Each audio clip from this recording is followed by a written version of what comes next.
Welcome to Hafiz kitchen. இன்றைக்கி டேஸ்டான புளிச்சக்கீரை தொக்கு எப்படி பண்ணுறதுன்னு பார்க்கலாம். அதுக்கு ஒரு கடாயில் 4 டேபிள் ஸ்பூன் எண்ணெய் ஊற்றிக்கோங்க. இது கூடவே ஒரு காரத்துக்கு தேவையான அளவு 10 மிளகாய் சேர்த்துக்கோங்க. பச்சை மிளகாய் சேர்த்துட்டு ஒரு தட்டு போட்டு மூடிடுங்க, ஏன்னா பச்சை மிளகாய் வெடிக்கும். அதுக்கப்புறம் தட்டு எடுத்துகிட்டு இந்த மாதிரி பச்சை மிளகாவை நல்லா கலந்து விடுங்க. இப்போ புளிச்சக்கீரையை நல்லா வாஷ் பண்ணி வச்சுருக்கேன். இது கூட ஆட் பண்ணிக்கோங்க. கொஞ்சம் கொஞ்சமாக சேர்த்து வதக்கி விடுங்க. இந்த மாதிரி கலர் மாறும். மெதுவாக இந்த மாதிரி எல்லா கீரையும் சேர்த்து வதக்கி எடுத்துக்கோங்க. கீரை நல்லா வதங்கி வரணும்.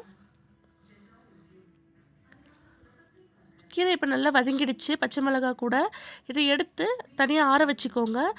இப்போ நம்ம மசாலா ரெடி பண்ண போகிறோம். அதுக்கு ஒரு கடாயில் 4 வரமிளகாய் சேர்த்துக்கோங்க. சேர்த்துட்டு இந்த மாதிரி வதக்கி எடுத்துக்கோங்க. கூடவே 2 ஸ்பூன் தனியா இதையும் சேர்த்துட்டு நல்லா பொன்னிறமாக வதக்கி எடுத்துக்கோங்க, வறுத்து எடுத்துக்கோங்க.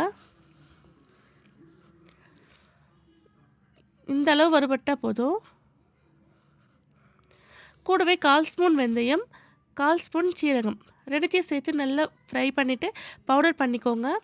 இப்போ நம்ம ஆறின இந்த கீரையை ஒரு மிக்ஸி ஜாரில் போட்டு நல்லா பேஸ்ட்டாக அரைச்சி எடுத்துக்கோங்க. கூடவே கொஞ்சமாக கல்லுப்பு சேர்த்து நல்லா அரைச்சி எடுத்துக்கோங்க. 1/4 டம்ளர் தண்ணி சேர்த்துக்கோங்க. இந்த மாதிரி அரைச்சி எடுத்துகிட்டு வந்துடுங்க. இப்போ ஒரு கடாயில் 5 டேபிள் ஸ்பூன் எண்ணெய் சேர்த்துக்கோங்க. எண்ணெய் சூடானதும் 1/4 ஸ்பூன் கடுகு சேர்த்து கடுகு நல்லா பொரியட்டும். இப்போ நம்ம அரைச்சி வச்சுக்க கீரையை இது கூட சேர்த்துக்கோங்க. கொஞ்சம் கொஞ்சமாக சேர்த்துக்கோங்க. சேர்த்துட்டு எல்லாத்தையும் எண்ணெய் கூட மிக்ஸ் ஆகிற மாதிரி கலந்து விடுங்க. ஒரு 5 நிமிஷம் இந்த போல் கலந்து விடுங்க. நல்லா எண்ணெய் பிரிஞ்சு வரும்.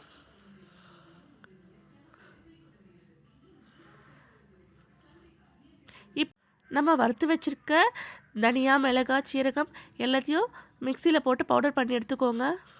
இப்போ கீரை ஒரு 5 நிமிஷம் நல்லா வதக்கி விட்டதுக்கப்புறம் இந்த மாதிரி கலர் சேஞ்ச் ஆகிடும். இப்போ அரைச்சி வச்சுருக்க பவுடர் ஒரு 3 டேபிள் ஸ்பூன் இருக்கும். எல்லாத்தையும் இது கூட ஆட் பண்ணிக்கோங்க. ஆட் பண்ணிவிட்டு நல்லா கீரை கூட மிக்ஸ் ஆகிற அளவுக்கு கலந்து எடுத்துக்கோங்க. பவுடர் கீரையோடு நல்லா மிக்ஸ் ஆகி எண்ணெய் பிரிஞ்சு வரும். இப்போ நமக்கு டேஸ்டான புளிச்சக்கீரை துவையல் ரெடி. தேங்க்ஸ் ஃபார் வாட்சிங்.